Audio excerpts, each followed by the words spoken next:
And in a bid to kickstart the country's dull recovery momentum, Korea has laid out a set of new measures to prop up the economy, this time through investment. The government aims to foster new growth engines in the service sector while cutting red tape to breathe life into a number of key projects. Hwang Ji tells us more.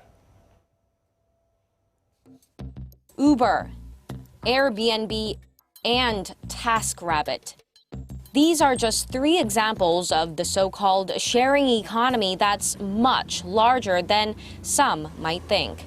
Hundreds of millions of people worldwide are now paid for the work they do within these systems, whether that's by driving an Uber cab or doing small jobs for others through websites like TaskRabbit. The global market size has jumped over 10 times in just 4 years.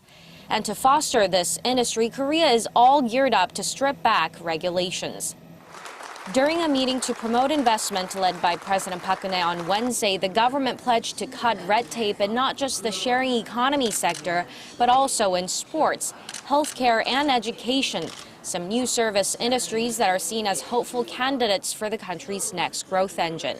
The government also plans to rev up the agriculture sector by supporting farmers to come up with premium fresh produce so they can take advantage of the free trade deal with China and export their goods to the world's second largest market. On top of that, by immediately pushing ahead with investment projects currently stalled due to regulations, the government expects to see a lift of around $5 billion in investment. All this comes as Korea struggles with local companies that have been losing their appetite for aggressive investment in times of slowing global demand.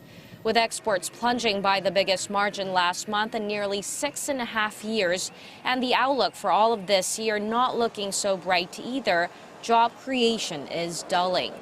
The youth unemployment rate hit its highest level in 7 months in January, hitting 9.5%, inching up 0.3 percentage points from the same month a year ago.